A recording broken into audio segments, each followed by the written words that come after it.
Hello and welcome to Foreign Policy Focus. This is episode 100 and I am the show's host Kyle. Scott Horton will be joining me on today's show to discuss his new book Fool's Errand, Time to End the War in Afghanistan. Scott's book Fool's Errand is really just an incredible read. It really goes over in details everything you need to know about the war in Afghanistan. Scott provides footnotes and citations for just about everything in the book, so if you have any questions, you know where to go to find the answers, and I really suggest everybody reads it. It's one of those books where on every page, every paragraph, you're getting new information, learning new things, and it won't be a book when, at the end of it, you're like, man, I kind of wasted my time reading that. You will not feel that way at the end of this book, so I hope everybody enjoys the interview that can be found at the Libertarian.Institute.org or foreignpolicyfocus.libsyn.com or Kyle's Files on Facebook. Joining me on Foreign Policy Focus today is Scott Horton. Scott Horton is the host of the Scott Horton Show. He is the managing editor of the Libertarian Institute, opinion editor at Antiwar.com, and here to talk to us today about his new book that he authored, Fool's Errand, Time to End the War in Afghanistan. How are you doing today, Scott? I'm good. Thanks very much for having me, man. Yeah, no problem. I finished reading your book late last week. It was great. Information on every page. I learned a whole lot. Right at the beginning of the book, one of the things I really learned a lot about was just that 9/11 didn't come out of nowhere. So why don't you tell us a little bit about that, Scott, kind of where 9/11 came from and that, the whole chapter 1 of your book, really. Okay, well, yeah, so chapter 1 is getting into this mess, and basically the underlying premise is that there was a 20th century before the 21st one, even though for some reason when it comes to the war on terrorism, we're supposed to all forget about that. And, to put it very simply, there's been a push for American imperial dominance of the Middle East ever since, at least really since World War II, but it was really stepped up by Jimmy Carter and then Ronald Reagan with the Carter Doctrine in the Persian Gulf. And then, of course, later the Gulf War and the occupation of Saudi Arabia and the dual containment policy against Iraq and Iran. And so, this is basically what caused the terrorism. The terrorism is the side effect of this policy of American dominance, and then it becomes the excuse for it. And they go, oh, look, see, we have to intervene in the Middle East because now we're being attacked, even though, of course, they'd been intervening all along. And so, in this specific case, you actually have the Mujahideen, or at least the kind of Arab faction of the Mujahideen that participated with the CIA and the Americans and our allies, the Saudis and the Pakistanis, under Jimmy Carter and then Ronald Reagan in fighting against the Soviet Union in Afghanistan. And then it was America's policy in the aftermath of the Iran-Iraq War when Iraq invaded Kuwait, and America, basically cut Saddam off and turned on him, that then they stayed, too, in Saudi Arabia, in those bases. They said as soon as the war was over, they would leave. But then there was the Shiite uprising in the south of Iraq, which Saddam mercilessly put down, and the Americans stood by and let him do it. And after actually George Bush Sr. had encouraged the uprising, and the Kurds, too, the Iraqi Kurds. But so then, protecting the Kurds and the Shiites of southern Iraq became the excuse to stay in Saudi Arabia all throughout the 1990s. And then, of course, there's American support for Israel. And they have, not just did they take what we now call Israel from the Palestinians who live there, forcing 750,000 people out of the country as refugees, but ever since 1967, they have occupied Jerusalem, which is part of the West Bank and all of the West Bank, and the Gaza Strip and the Golan Heights, and are in the process basically of annexing the West Bank, which they call Samaria, Judea and Samaria. And never mind the rights. They've been, military occupying and violating the rights of all the millions of Palestinians who live there ever since then. And then, of course, Israel also invaded Lebanon in 1982, and stayed, and they didn't leave until the year 2000. So in the 1990s, Israel's occupations of Palestine and Lebanon, along with the American, first of all, the Iraq War, but then also the blockade against Iraq and the bases in Saudi Arabia to enforce that blockade, became the reason that the Mujahideen that Carter and Reagan had supported against the Soviets in Afghanistan decided to turn and target the United States instead. And so all through the 1990s there were attacks. In fact, Bill Clinton was only president for a month and a week before the World Trade Center was attacked the first time. And in fact, it's kind of interesting to think about what the reaction might have been then if the Waco atrocity had not begun the next morning, or was it 2 days later, that the ATF, botched their horrible raid on the Branch Davidians, which ended in that 51-day siege, and completely changed the subject from an attempt to topple one tower over into the other, which, could have killed tens of thousands of people instantly, without, an hour and a half to evacuate before the tops came down, kind of thing, like what happened later on. But then also there were a bunch of attacks across the Middle East, the Africa embassy bombings, the Khobar Towers attack, eventually the USS Cole, and there were some other attempts in there as well. There was an attack at the Saudi National Guard barracks where American trainers were training the Saudi military there. So, this was the shape of Al-Qaeda's war before September 11th. And the motive really was the same motive that the Americans had in backing the Mujahideen in the 1980s in Afghanistan against the Soviet Union. It wasn't just to beat them, it was to drag them into a long-term no-win type conflict. As they put it, their Vietnam. We'll give them their Vietnam, where Vietnam is a catch-all phrase representing a horrible disaster of a fool's errand that you should have never done, that, breaks your bank and divides your country and ruins everything, and then you lose anyway. So they were trying to hurt the Soviets by doing that, and it worked, of course. And so the people that America had allied to help inflict that on the Soviet Union decided to do the same thing to us. And so just like the Americans bragged that they supported the Mujahideen before the invasion of Afghanistan by the Soviet Union in order to try to provoke them into attacking, although I'm not exactly sure that was really why they did invade, but certainly that's what the Americans were trying to do. And they say so, including Robert Gates, our former Secretary of Defense. Before that, he was the director of the CIA. Before that, he was number 2 at the CIA at the time when they were doing this. And Zbigniew Brzezinski, of course, as well, has said so. So that's what they're trying to do to us. The only way to destroy the American empire, a group of 400 radical Al-Qaeda criminal terrorist guys, the only way for them to take on the empire would be to get the empire to take on itself. And that is to take advantage of Americans at large ignorance and the, brutality and simple-minded, malevolence and stupidity of George W. Bush and his administration to give them an excuse to give them a tragedy to exploit so that they could overdo it, which is exactly, of course, what they wanted to do and exactly what Al-Qaeda wanted them to do. And so now, you can read all the time. In fact, before he died, Zbigniew Brzezinski himself wrote an article for the American Interest about how, boy, American power sure is on the wane now. And so it's already happened. I mean, the height of it was George Bush's completely ridiculous and unnecessary invasion of Iraq.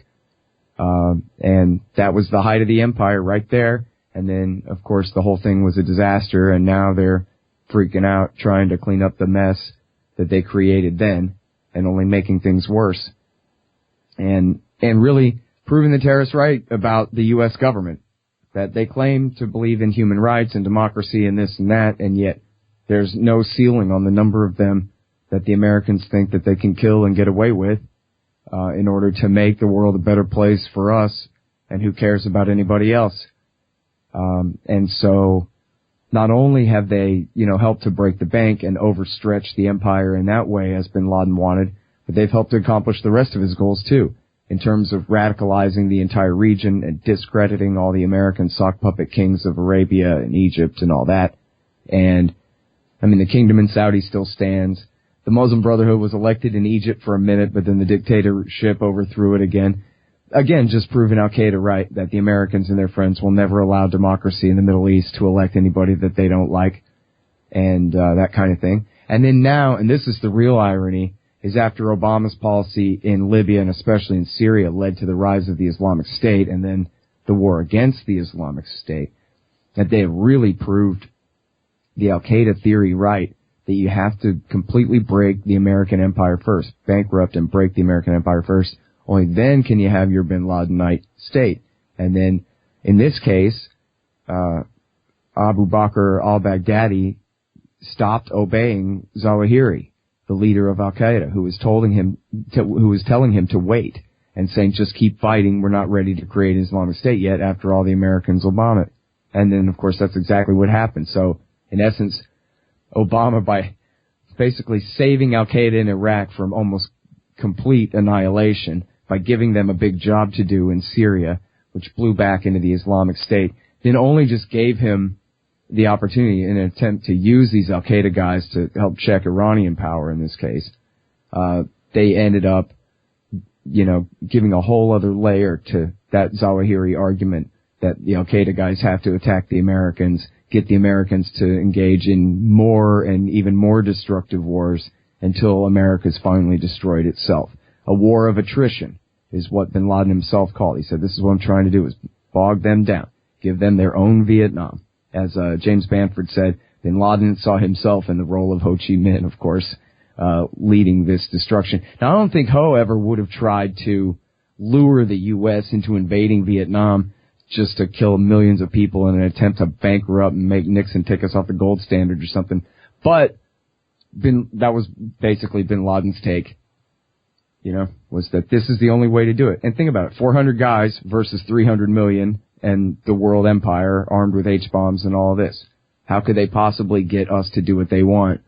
And that is by basically giving the Republicans a horrible event to cynically exploit.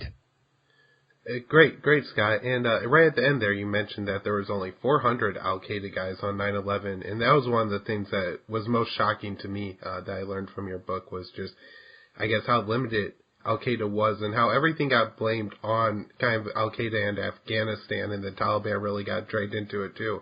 So you want to talk a little bit about the relationship between Al-Qaeda, Afghanistan, and why they were in Afghanistan, and then their relationship with the Taliban? Right, okay, so basically all of the Al-Qaeda guys, or virtually all of them, had participated in the 1980s war at some point. I mean, they were not from there. They were almost all Saudis and Egyptians and other Arabs. And so basically they were all exiles. They couldn't go home to Egypt. Bin Laden had been kicked out of Saudi Arabia. He lived in Sudan for a while. And then eventually Sudan's government kicked him out at the request of Bill Clinton, when they should have just gone ahead and extradited him then. But now I'm trying to think of the timeline, whether that was before or after the Khobar Towers attack, which they blamed on Iranian-backed Saudi Hezbollah, which was really Bin Laden and Khalid Sheikh Mohammed seemed to be the ones behind it, according to best evidence now, and maybe even then. But anyway, so they had basically decided there was nowhere left to go except Afghanistan. And then, they were, I don't know how revered they were, but they were veterans of the Afghan war and the traditional tribal code of the Pakistan, or the Pashtun people of Afghanistan is to always provide for and protect guests, basically at any cost. I mean, all cultures have that to a degree, but these guys are the nth degree of that. The tradition supposedly is you give up your own son before you give up the stranger who you've provided sanctuary to. It's a Badlands kind of a country, and so that's one of the ways their culture has adopted to that is, it's like always feeding a beggar, because that could be you. You know what I mean? That kind of a tribal code there. So basically, it was very difficult for the Taliban to get rid of Bin Laden, to just outright give him up.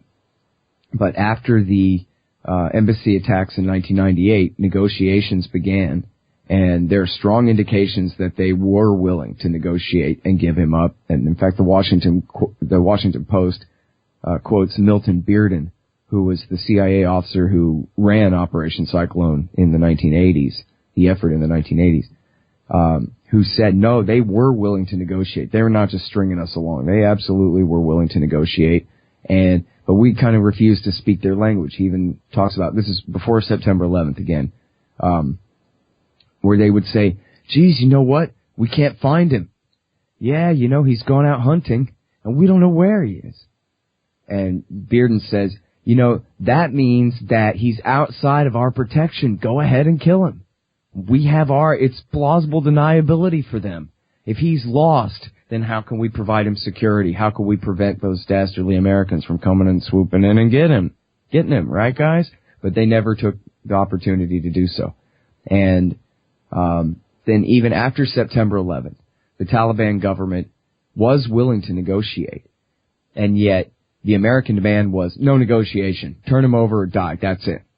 And they said, well, look, give us some evidence and we'll extradite him to another Muslim country, which could have been Egypt or Malaysia or Jordan or any sock puppet country of the U.S., which would have immediately turned him over to the U.S. But then they said, you know what? I'll tell you what. We don't even need, and I guess this is really after, and then they said, no, we'll turn him over to Pakistan. You gotta show us evidence, but then we'll turn him over to Pakistan.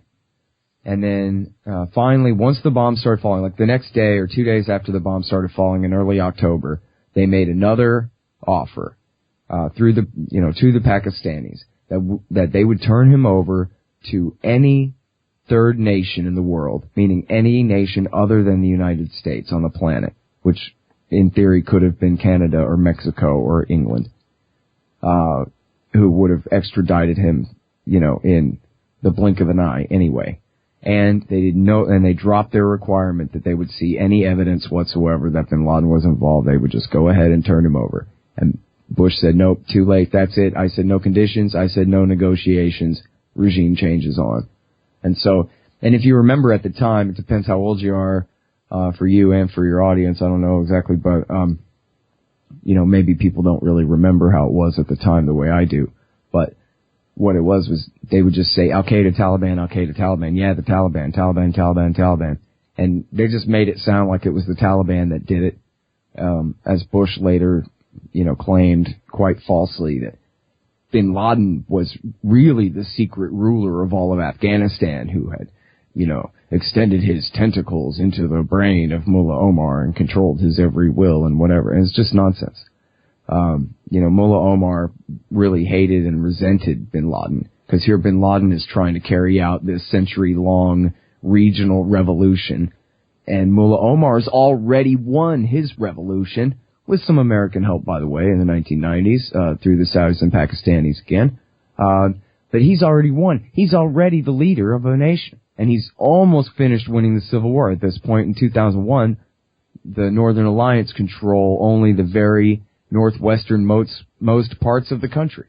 So, they say every revolutionary becomes a conservative the day after he wins. Well, that's Mullah Omar's story. He was already kind of a conservative in the first place. A right-wing radical anyway, but he sure became a conservative once he was in power, and here bin Laden wants to turn the world upside down, and at his expense, turn really his nation upside down as a way to get at the United States. And so he was seething with resentment about it. In fact, the Washington Times UPI reporter Arnaud de Bourgarat went and interviewed Mullah Omar in the summer of 2001, and he said, bin Laden is like a chicken bone stuck in my throat. I can neither swallow him nor spit him out. What am I supposed to do? And, complaining like this. So he was clearly very resentful of bin Laden. And the Americans, I say in the book that, look, Mullah Omar should have just ordered his guys to find bin Laden and all the Al-Qaeda guys, round them up, and turn them over to whichever. To the Pakistanis, to the Uzbeks, or to just get them the hell out of the country, drop them off at the nearest CIA station. And they were damn fools to not do that after the September 11th, if not before that. But the Americans were just as wrong and stupid to say, instead of, giving an honest effort to negotiate a peaceful resolution to what was in actual fact not an act of war, but a, felony, an incredibly serious felony, 3,000 counts, but still, it was a crime, and if they had been treated, this is one thing that Donald Trump gets right, these loser scumbag terrorists. If they'd been treated like they were basically just nothing but a bunch of back alley muggers, and we're not worried about them because we'd have to show them the slightest bit of respect of thinking that they were truly a were the enemy of us. And we kept that attitude and just gone ahead and done everything possible to avoid war and negotiate their arrest and extradition. It could have been done. And that's what I argue that case in the book, and I really believe that. And I know people kind of think that, oh, well, that kind of sounds utopian. So I try to argue it in steps and say, well, look, I think he didn't have to even attack at all. I think he could have negotiated the handover of bin Laden and them. But then even if you think that, we still didn't need to attack the Taliban, because the Taliban government in Kabul really, and they even showed that they were willing to sacrifice the Al-Qaeda guys. One Taliban commander executed 20 of his own guys, Arabs in his group, at the CIA's request. Just outright took them outside and shot them. So, the whole, aspect of their intermarriage was completely overstated. So they didn't even need to go to war against the Taliban at all. And then as I go further into the book, I say, well, even if you say, well, no, because even the Taliban had to be made an example of, that nobody better host terrorists like this again, for whatever reason, that's still your point of view, then, okay, but we still didn't need to stay after that. And then we still didn't need to have a war against the Taliban, because they actually surrendered.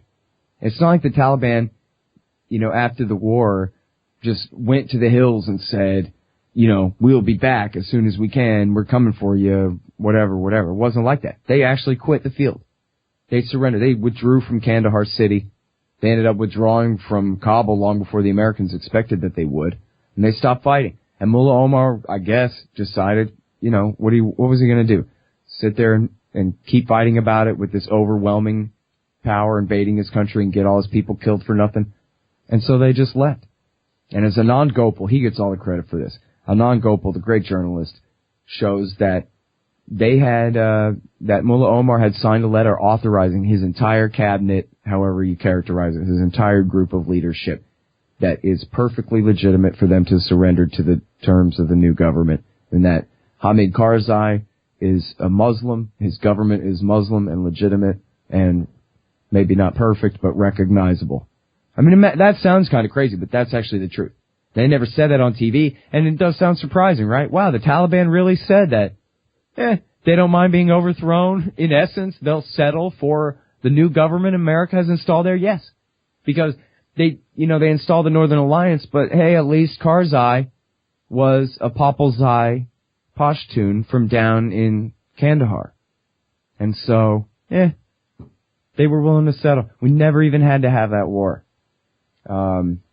against the insurgency. And then, of course, they ended up picking a fight that grew to, this massive insurgency that they cannot defeat. And the more they try to fight it, the larger it grows, which is, the whole new chapter that we're just starting now with Donald Trump, is trying to double down on violent efforts against these guys, when that only ever, leads to a net increase in enemy fighters.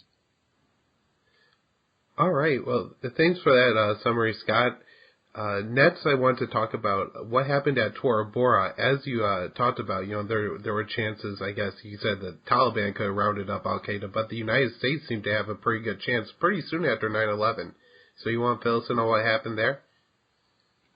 Yeah, I mean, this is actually a pretty surprising part of the story, maybe. Well, it was to me then, anyway. I had a friend who said, oh, they're going to let him go, man. They need that boogeyman, that Emmanuel Goldstein.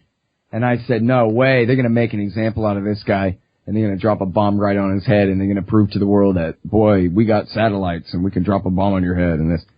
And I don't know if we bet $1 over it or what, but boy, she won this one. And you know what? I don't know. I can't say for sure that they deliberately decided to let Al-Qaeda escape.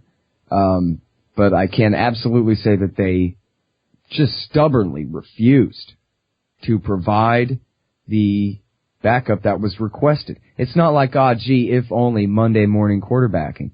The Delta Force and the CIA paramilitaries, it's the Special Activities Division, is the CIA paramilitary branch. And they were there, and the CIA, whatever case officer, I don't know his exact title at the time, Gary Berntsen, was the second CIA commander in charge of the war, because the DOD didn't have anybody ready to go for whatever reason. The CIA took control at first, and they had the Delta Force operating with them somewhat under them, I guess. But anyway, that was it. The CIA and the Special Operations Forces there. And at the time, though, General Mattis was only like 30 miles away. Our current Secretary of Defense, Mad Dog Mattis, the Marine Corps General, he was just 30 or 40 miles away with 4,000 marching Marines standing there raring to go with a leash on and not allowed to go. And then further north at the Bagram Airfield, which is north of Kabul, the Rangers had already conquered and taken the Bagram Airfield there. So, and that was also just adjacent, tens of miles from, I don't know, maybe 100 miles or something if I'm going to try to be generous. I don't know. But just basically adjacent to Nangarhar province and Tora Bora where these guys were. And they had helicopters. So all I had to do was go. And they were begging to go. The Marines wanted to go. The Army Rangers wanted to go. The CIA and the Delta Force were begging, that's their words, quote, begging for reinforcements, including the boss, Henry Crumpton, who was Gary Bernstein's boss back at Langley, who was overall in charge of the Afghan war at headquarters, personally went to the White House, laid out a map on the table or the floor, I don't know, on the president's desk, and showed Bush and Cheney, this is where we are, this is how few guys we've got, we're relying on these terrible Afghan militias that are totally unreliable, who we know now later laugh and brag that they took American money and helped bin Laden escape, in fact. But he said at the time, these guys are totally unreliable, we need reinforcements, please give them to us, and no. And the famous quote from the New York Times article, Lost at Tora Bora, has General Mattis asking to go. I don't know if he begged or not, but he wanted to go, and it says the general was turned down. He was not allowed. And then, so what happened was, I will, bring up a pretty major caveat here, which is they seem to authorize all the air power that the guys requested that they could get there. And they had F-16s, and they also, I think, had B-52 heavy bombers dropping bombs on Tora Bora and killing hundreds of guys, because I guess it wasn't just the very core Al-Qaeda, but whatever, fellow travelers had gone with them there. And at one point they even dropped not the Moab, but what's called a Daisy Cutter, a 15,000-pound bomb.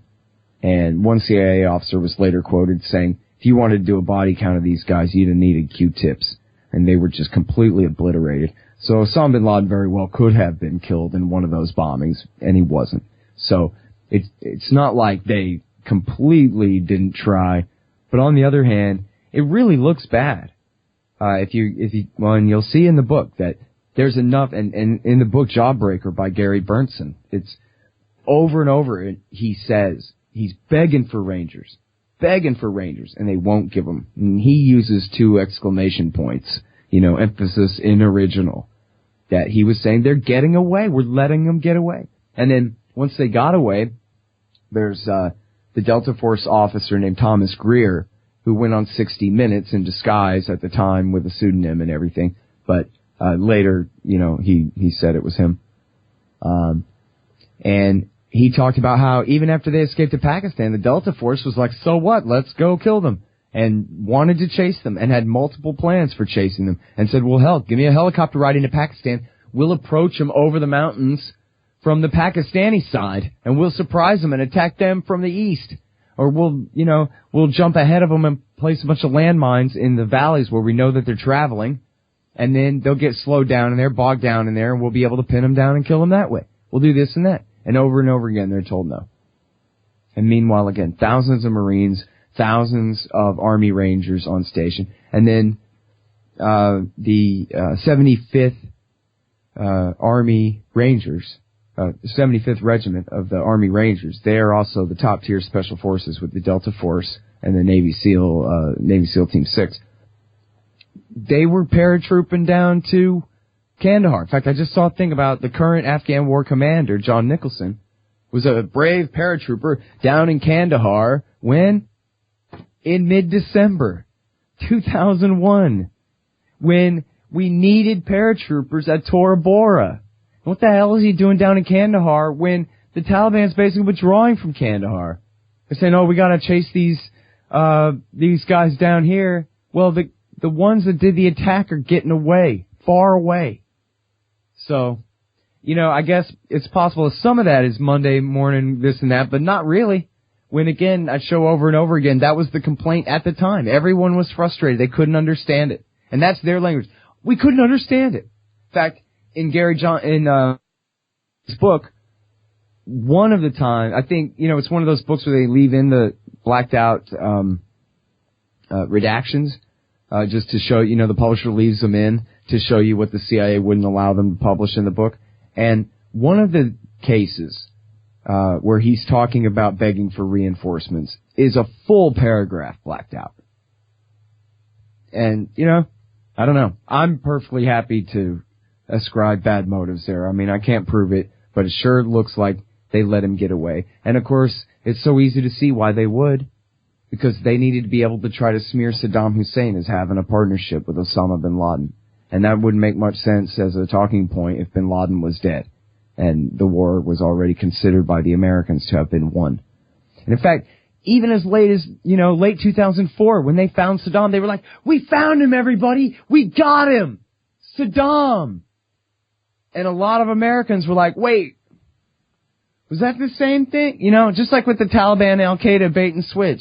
The Saddam Osama, Iraq, Al-Qaeda bait and switch. People are like, well, look, they're all Arabs, they're all Muslim, they're all guilty, whoever. If our government wants to bomb them, then fine.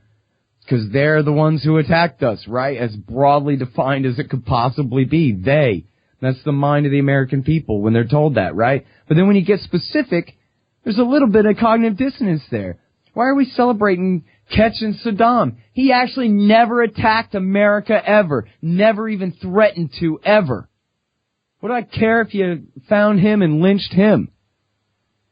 Which is all they did. It was Osama that attacked us. In the book I talk about, there's a David Rose article where Tony Blair comes to town, and this is the week of the attack. It was like 3, 4, 5 days after the attack. And Tony Blair feels the need to interrupt and lecture the president. They're like, hey, listen, look, we'll bomb Iraq and everything, but we have to go to Afghanistan first. Afghanistan, Al-Qaeda, Taliban, then we'll do Iraq, okay? But promise me, George, that at least you're not going to attack Iraq first, right? We can't have that, man. The rest of the world is watching this, and fine, we're going to cynically exploit this thing to attack Iraq, but not before we even pretend to go after Osama, for Christ's sake. And that was the context at the time. That's so interesting, because I was only 10 years old on 9/11, and so, like, my teenage years growing up, I remember watching, we didn't have cable TV, but the local news every night, and we see these, like, pictures of mountains of Afghanistan saying we're looking for bin Laden in those mountains and whatever, but for reading your book, I figured out pretty quickly he escaped to Afghanistan. So what the hell was the U.S. doing in Afghanistan through all those Bush years? Who were we really attacking where we are scouring these mountains looking for bin Laden, and he wasn't even there?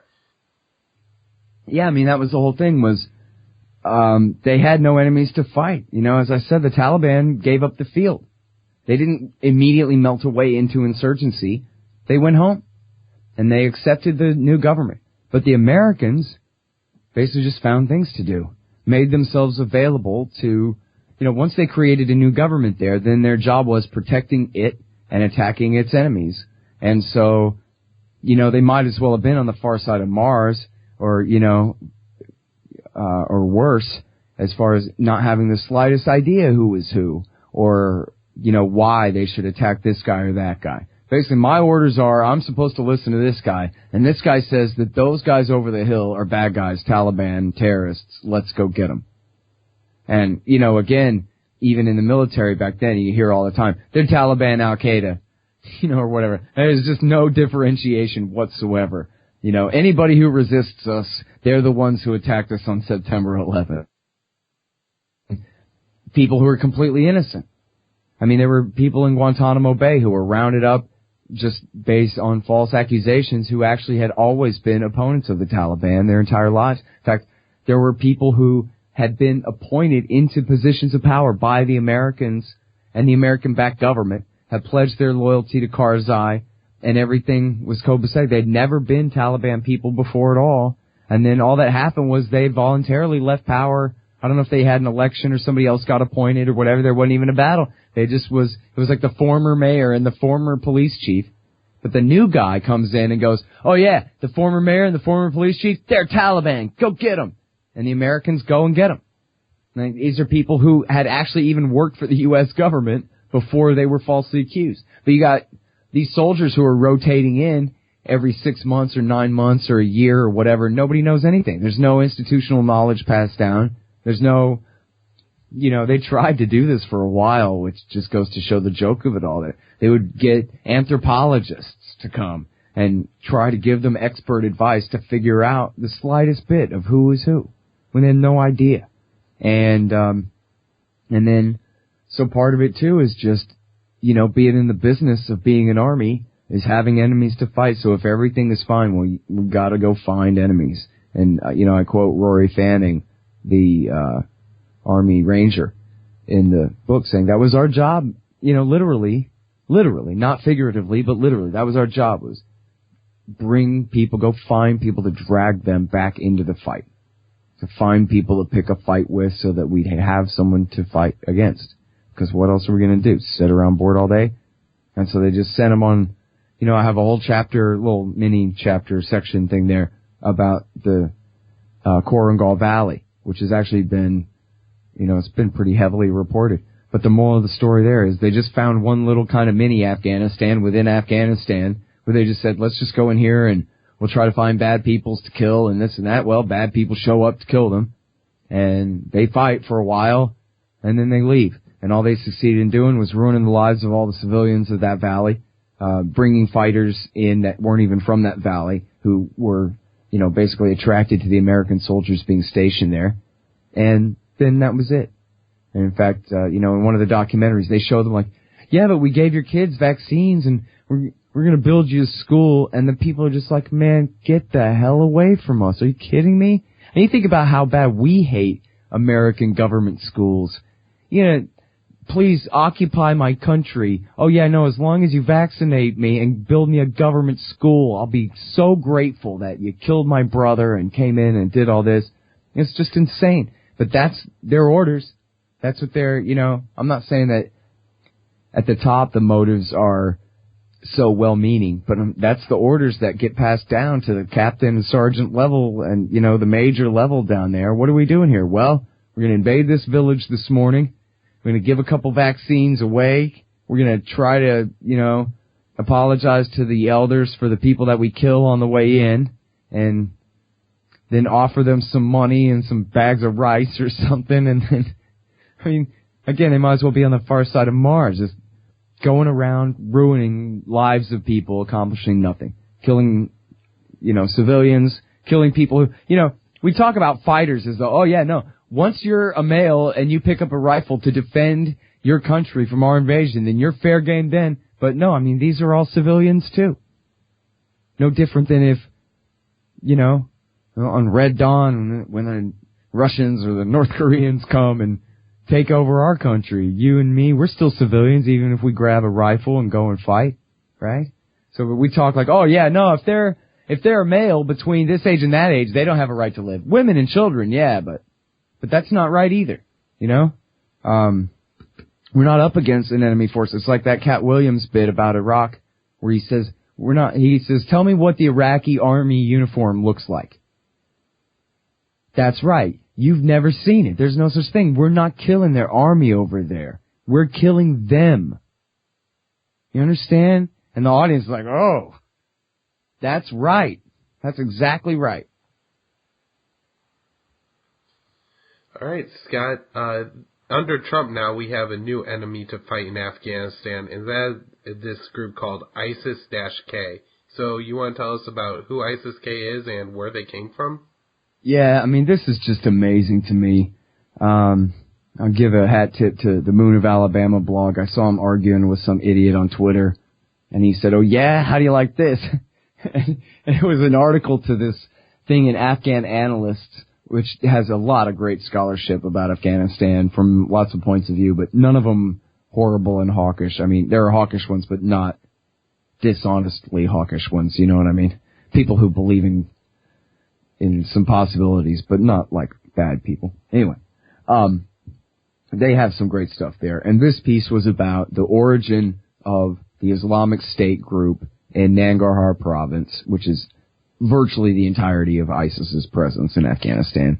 And they're not international Arab terrorists at all. They're not Syrians, they're not Iraqis, they're not Egyptians or Saudis.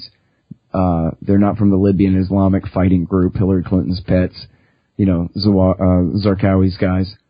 They were members of the Pakistani Taliban, which is not really the enemy of the U.S. They did apparently recruit Faisal Shahzad to try to blow up Times Square, but that was their only ever attack against the U.S., and really they did retaliation for America's drone war against them, although they were kind of protecting the remnants, the very, I think, pretty sparse remnants of the original Al-Qaeda group that was hiding out in Pakistan, were hiding out with these guys. And so Obama, when he came into power, launched the drone war in Pakistan, and he did kill a lot of Al-Qaeda guys. The CIA killed a lot of Al-Qaeda guys, but they killed a lot of Pakistani Taliban as well, and part of that was a payoff to the Pakistani government. If you let us bomb the Al-Qaeda guys here, then we'll also bomb some Pakistani Taliban targets for you guys. And so that was the compromise. And then, but included in that, in fact, were a couple of Pakistani military offensives in the Swat Valley and in the federally administered tribal areas, where they were trying to inflict some heavy damage on the Pakistani Taliban, which actually did not work out so well for them. But there was some serious bombing in this and that. And then so some of these Pakistani Taliban, again, a separate group from the Afghan Taliban, which often does hide out in Pakistan, but still, a separate group, they were refugees from the Obama-backed war, the American war in Pakistan, drove them into Afghanistan as refugees, where they settled in the Nangarhar province. And then the way this article tells the story is more and more of these guys showed up in this town until one day they hoisted the black flag and pulled out their rifles and announced that they were the new security force taking over the town. Like something out of a Rothbardian nightmare or something, right? And so they then, for public relations purposes that, suit their interests, declared their loyalty not to the Taliban of Mullah Omar and the Afghan Taliban, but to the Islamic State, based out of Mosul in Iraq, and to its leader, the so-called Caliph Ibrahim, Omar Bakr al-Baghdadi. And so, once that happened, it's a terrible problem. I have no solution to it. And that is that, the excuse for the American occupation there has been that even when they concede, okay, Kyle, you're right, we can't really foist this central government in Kabul on the whole people of the country. The Pashtun population, clearly, they may hate the Taliban, but they clearly prefer the Taliban to the rule of the central government, and the insurgency will only grow, and that kind of thing. So maybe we can't nation build there. That's what Trump said. We're not into nation building anymore. We're just going to kill terrorists. Just let us fight, but without any goals that we could obviously never achieve, that kind of thing. But then, we've got to stay and kill terrorists, because we can't ever leave because of the safe haven myth.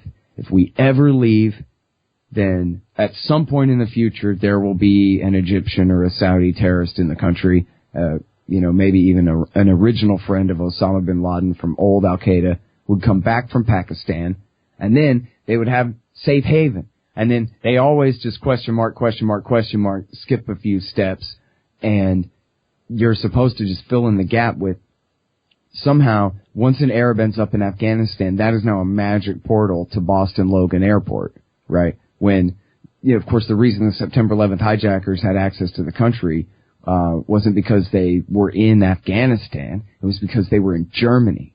They were, most of them, not all of them, but the primary group of pilots in the attack were Egyptian graduate students studying engineering, getting their PhDs in engineering in Hamburg, Germany.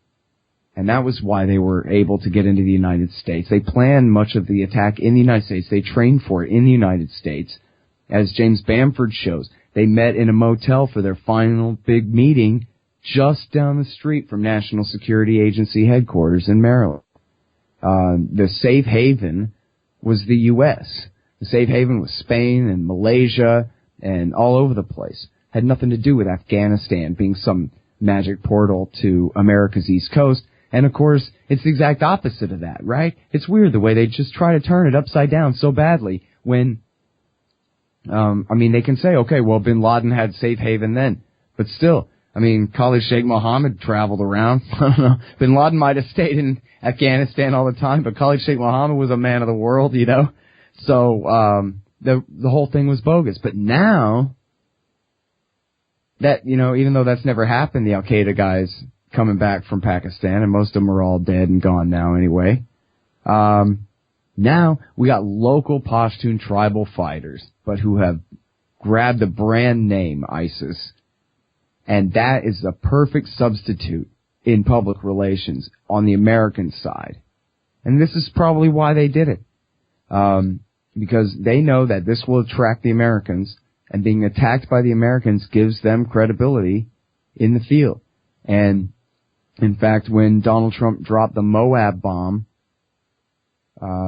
which was supposed to be this massive blow to the Taliban, to the ISIS insurgency dealt by the Green Berets there in Nangarhar province where they're fighting now, in fact, that was a great boon for the Islamic State forces there. And an expert wrote an article that they published surprisingly in the New York Times. I guess not too surprisingly since it was an attack on something Trump did. But anyway, the guy said that, listen, once they dropped the Moab bomb, the ISIS radio station in Nangarhar province lit up. And they said, see how important we are, see how bad we are. We're the ones who are standing up to the U.S. ones who are brave enough to take on the great enemy, et cetera, et cetera. It was a huge PR boon for them. And it's not that people want to get bombed by a Moab because they love dying so much, like in the propaganda. It's that they want to fight those who would dare to do such a thing as drop Moab bombs on people there and continue to fight this war. And so, just like with always, and I quote in the book, it's Stanley McChrystal's insurgent math, that for every one guy you kill, because they are civilians from the population, for every one guy you kill, you create two more. And so that's exactly what they're doing. And in the Americans, for PR reasons, really glomming onto this PR stunt by these local Pakistani tribal fighters to name themselves ISIS, they have given the safe haven myth this whole new lease on life that we'll never be able to shake. How are you going to be able to say, we got to withdraw now, when the obvious rejoinder, it's already made constantly, is, but ISIS. ISIS, ISIS, ISIS. And so, there's a way where you kind of could have said, like, wash our hands of this, say you're sorry, we don't need to fight the Taliban anymore, hell, who cares about the Taliban? Turns out it really wasn't them that attacked us on 9/11 anyway, and so, we'll go ahead and let, bygones be bygones. That was at least imaginable, somehow. I don't know. But, under Ron Paul, I guess, that's a bad caveat, because he'd stand up to this nonsense too. But, basically under current circumstances, they just can never leave. That's just like with Vietnam. It's too embarrassing for the individual people. And that's really the right word. I hate saying that because it's not incriminating in any criminal sense, right? Like none of them are in any jeopardy. That's their term. It always kind of bothers me, but that's really accurate. The embarrassment is all they face of saying, you know what, we can't do it.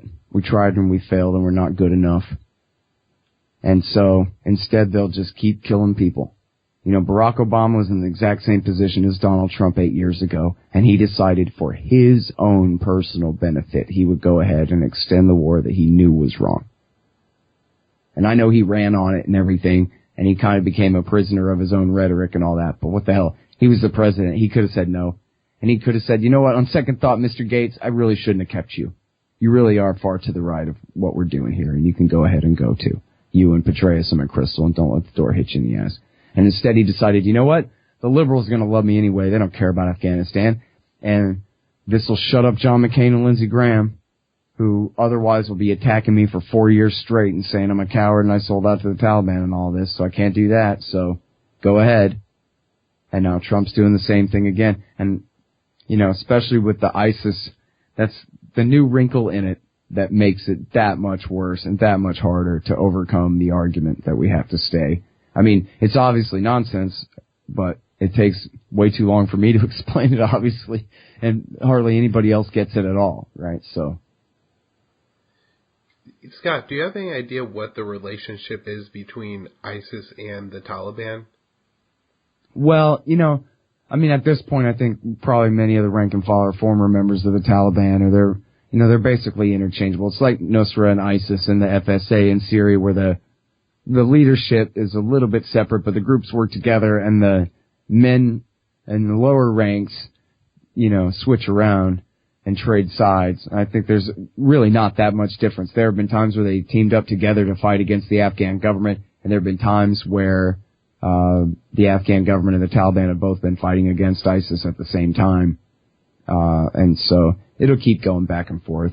But I think, there was an attack or two in Kabul where they said ISIS claims responsibility, and then you look in this case, it's just a former Afghan Taliban guy who was fired because they hated him, mismanagement or whatever, and they got rid of him. And he's saying, oh yeah, well, I still want to fight, so now he's calling himself ISIS too, right? It's just he's opened up the local Burger King franchise, basically, and is claiming it. So, it's pretty obvious even to, any local guy that's a way to get ahead is if you're a former Afghan Taliban and they don't want you around, here's another route to power and influence is just, join up with this new group under the same old group under a new name. Yeah, jihadist marketing is always really interesting. So we have Trump renewing the war in Afghanistan. What do you think of Trump's plan? It seems like the big difference in his plan, I guess, or at least what he's saying, is to put pressure on Pakistan. How do you think that'll turn out? Well, the whole thing's completely ridiculous, and, I thank Mark Perry for showing me this. I hadn't realized, but there's this lady named Lisa Curtis, who's a former CIA analyst, who's now with the Heritage Institute, and, the Heritage Foundation, pardon me. And she wrote this thing, and it was with a former Pakistani ambassador, but I read a thing about how he's considered a nut and is very controversial and often is accused of representing outsiders' point of view inside Pakistan and that kind of thing. And in fact, he was compared to Edward Snowden in terms of how controversial he is, which I thought was, kind of interesting. In other words, I kind of take his shared byline with her with a grain of salt, and I already know enough about it anyway that his name on it doesn't really change my mind that like, oh, he must know something I don't, because it doesn't seem like he has any points that are good enough.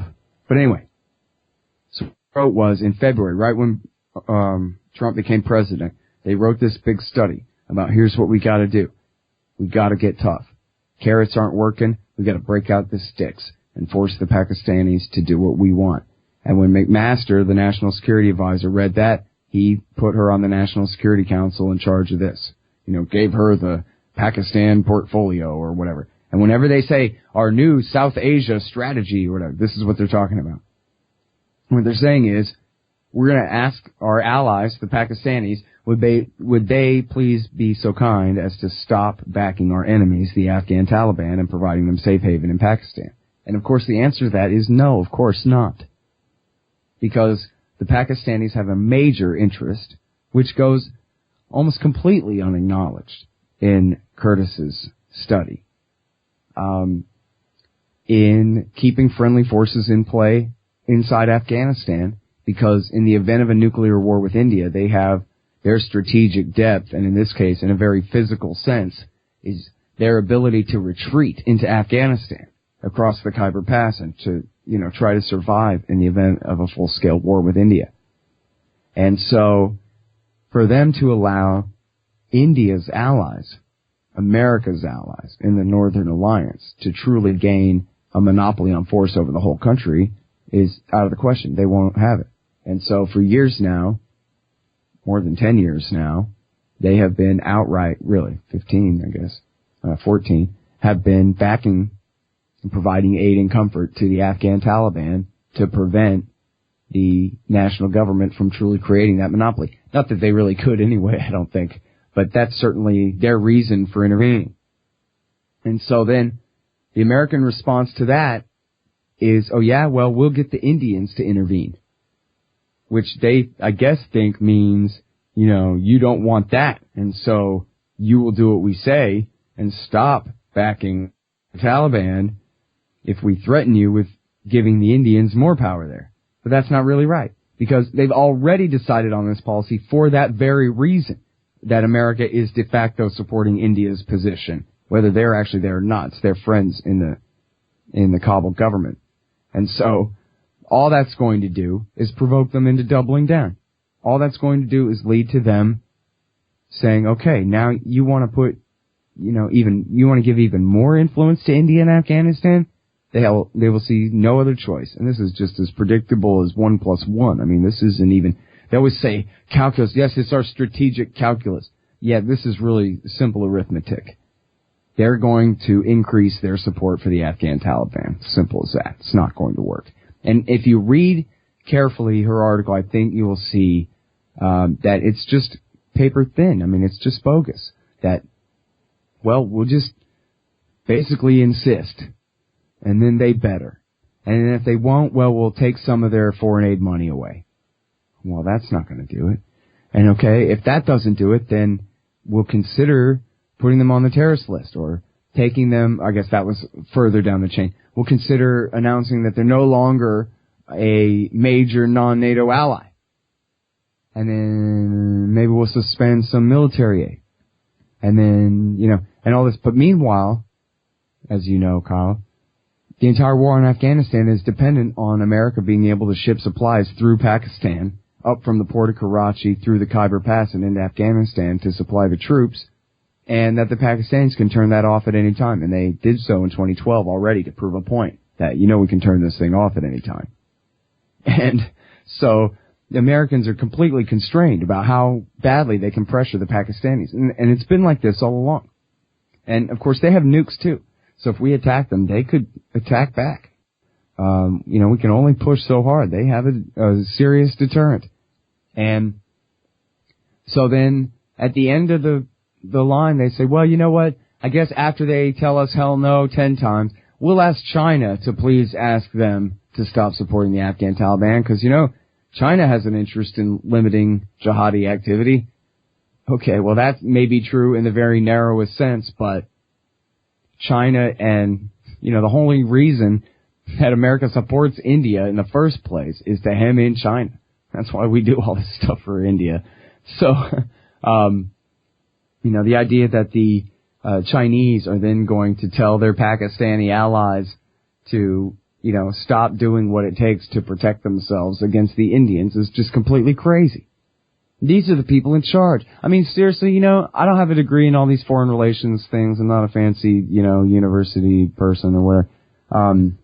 I read this stuff and I think maybe there's a little bit of like self-censorship about there are some truths that we can't quite admit in our study, but that we're still taking into account in our National Security Council meetings or something. Maybe. Things that like go over the line of what you're supposed to say politely about these situations, whatever. But it also sort of just seems like these people are complete idiots. That here they're, again, just like a brand new batch of troops arriving in Nangarhar province going, all right, who do I kill?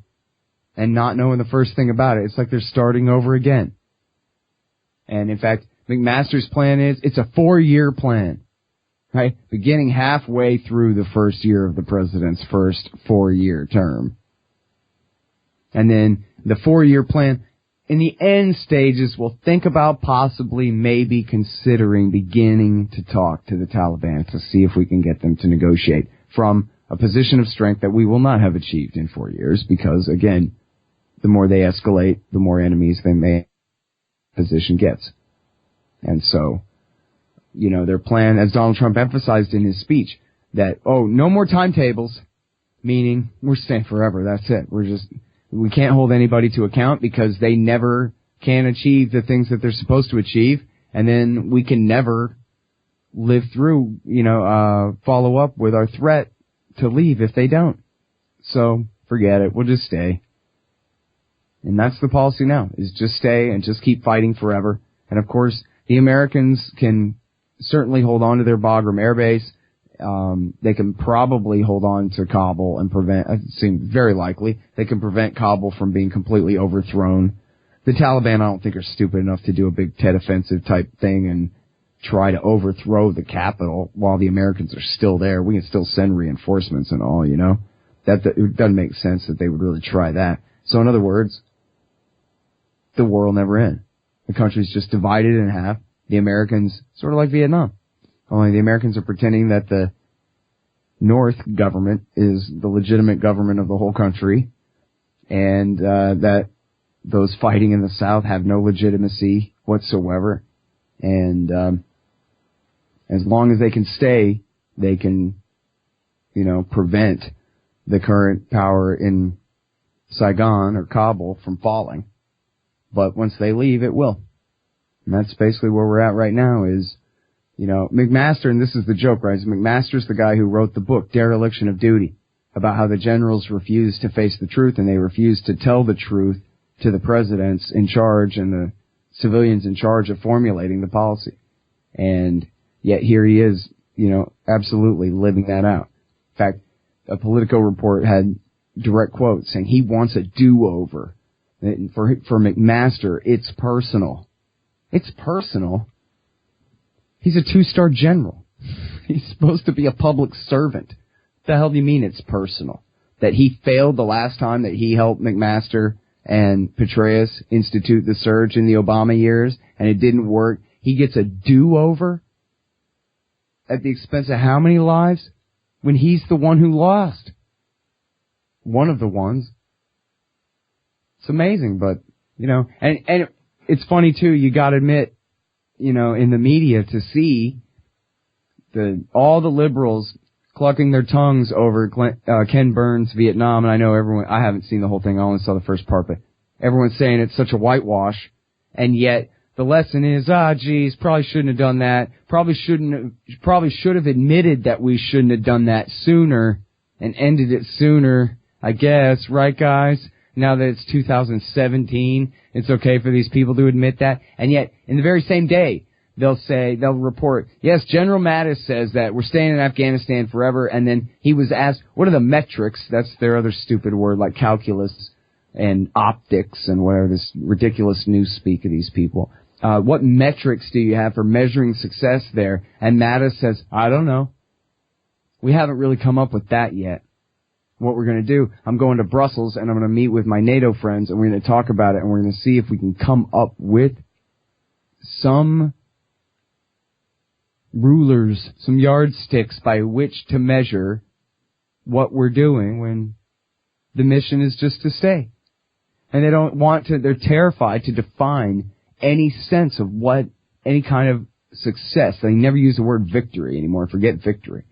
But what kind of success they can achieve there, they'll never say, because they don't want you to hold them to it. They learn the lesson that you never give these people a hard deadline. You never make them a promise that they can quote later. You just tell them, well, we're going to keep trying to ... Just keep trying to not leave. So we're in Afghanistan till bankruptcy, I guess. It sure looks like it. All right. I have one question for my audience for you, Scott, and that is Afghanistan an actual state, or is it just something forced together by imperialism, and if everybody left the Afghanis alone, they would all kind of go their separate ways and form their own separate states? Yeah, much more the latter, but, you know, there at one point was a king back when, and there was, which I think was not just installed by the British. He was a guy who consolidated power and had, you know, consent more or less, you know, relatively speaking, you know, back when, but that would have been in the early or mid 20th century. And then, you know, I'm really not that good of an expert on, you know, the history of all of this, but I think it's fair to say that Afghanistan is much more the name of a region and a place rather than anything that's ever been a nation. Like they used to always say, the Ukraine, because it was always the province of somebody else. It was never Ukraine, its own thing. I think Afghanistan is really a lot like that, and it certainly is like that now. I think there's hardly any question at all that Without the American government there to prop up the government in Kabul, it would fall apart. And, I have a quote in the book where the guy says, if the Americans leave, then this warlord will take this province, and this warlord will take this province, and this warlord will take these provinces, and this warlord will consolidate power here, and this one will do it there. And he says, and, more or less, you can quote me on that, and if that doesn't happen, then you can burn my bones when I die. That's the quote. So, I'm not exactly sure what that means, but I kind of get the gist of it, So yeah, I don't think anybody there thinks that the government in Kabul is legit, or that if somehow you could sprinkle fairy dust and hold a free and fair election that truly represented everyone and all kinds of, advanced, mature party and civil society structures and all these things, that people would agree about a central state in Kabul. Now, at this point, my best guess is that if the Americans left, the Taliban would not march into Kabul and take it over. And I've talked with, other people who are a lot more knowledgeable about it than me, who they also say that. If America left and really wasn't going to bomb them for it, they would go ahead and take Kandahar City, of course, and would go ahead and seize control in much of the east and the south. But they probably would not push their luck and redo the 90s war of trying to conquer Kabul. Back then, they were welcomed into Kabul, at least at first, because the rule of the Northern Alliance, Massoud and his warlords at that time, and their civil warring with Hekmatyar and others at the time, was so brutal and horrible that the Taliban were brutes, but they represented consistent law and order, as opposed to just constant chaos. But that was then. So there's really no constituency. I'm talking about 1996. So there's no constituency for that kind of thing to happen now, and I think they would be crazy to try. And also I think, even the existence of the Taliban as the locus of the insurgency, or even, a major real organization behind the insurgency, is oftentimes overstated. I talked to a reporter just last week or two, Mei Yong, who said, well, when you say Taliban, are we talking about the guys like sitting in the office in Qatar? Or are we talking about the Quetta Shura Council, hiding down in Quetta, Pakistan? Or are we talking about, local fighters or warlords or even mercenary, paid fighters on the ground in Afghanistan in this province or that one? There's a vast division of power and authority here. And it's, even, again, like the whole theory that, if we hit them hard enough, then they'll negotiate on terms acceptable to us because we'll be in such a powerful position compared to them. And it's a pretty vague definition of them at that point. Who exactly is them that you're going to negotiate to the table? Mullah Omar is dead. And even as much respect as he commanded back when, he wasn't even really the leader of the insurgency then. It was just, only symbolically, right? So, there doesn't seem to be, even the new leader actually, I forget how to pronounce his name, I'm sorry. I had it there for a little while, but, never mind. But he has, a bit more credibility than the last leader, who was a more divisive figure. But this guy actually, it turns out, was a former mentor to Mullah Omar back when. And so he has, a bit more, credibility as a leader. But I don't know to what degree he's attempted to really take advantage of that and consolidate the insurgency. And after all, the insurgency mostly is just guys who grab guns and fight, form their own little local militias, and there is no big conspiracy or international network behind it. It's mostly a homegrown kind of a thing. So, anyway, sorry, long answer. Point being, if the Americans left, I think, you would probably have an Afghan Pashtunistan that would either have an agreement for virtually total autonomy from Kabul, or would just break away and would be its own independent country after that. And then in the north, they have their own problems, because that's the Tajiks and the Uzbeks and the Hazaras and the Sikhs and whatever, and they all have their own militias, their own warlords, and their own separate parallel government structures outside of the American-created government as well. So can Hekmatyar and Dostum and some of these other guys get along for the long term? It's highly doubtful. Hekmatyar came back to town, immediately started denouncing the Hazaras as, taking advantage and getting away with murder, which then also is true, right? So, And although Hekmatyar is one of the most brutal warlords on the planet at this point, but it doesn't mean those accusations were false.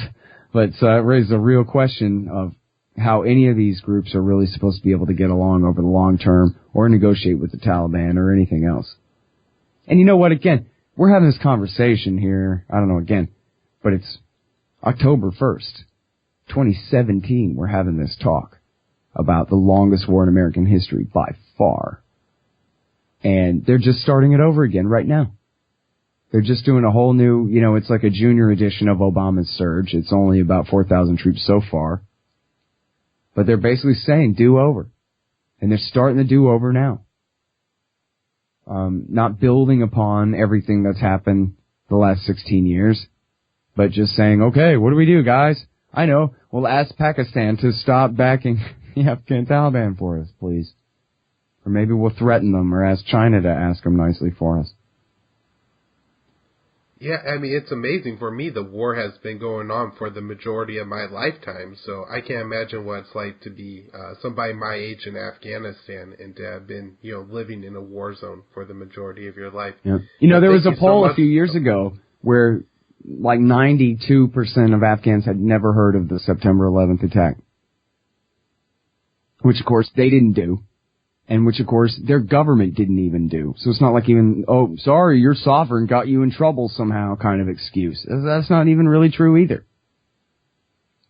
And so the whole thing is the height of unfairness, isn't it?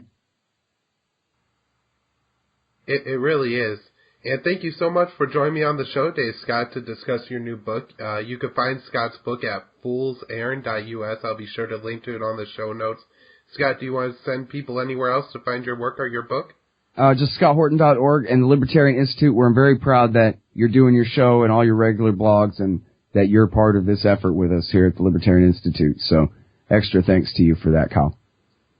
All right. Well, thank you so much, Scott. Thanks for joining me. This was the 100th episode of Foreign Policy Focus. All right, man. Congratulations. Thanks, Scott. I hope everybody enjoyed the interview. If you did, please share the interview at, you can find the interview at libertarianinstitute.org, foreignpolicyfocus.libsyn.com, or at the Facebook page Kyle's Files. You can subscribe to the show and rate the show on iTunes. That would be really helpful. All my work can be found at the libertarianinstitute.org, Kyle's Files on Facebook, or at my personal website, kylesfilesblog.com, and you can follow me on Twitter at KYAAALE. Scott Horton is at Scott Horton Show on Twitter. Thanks, everyone. I hope you enjoyed it.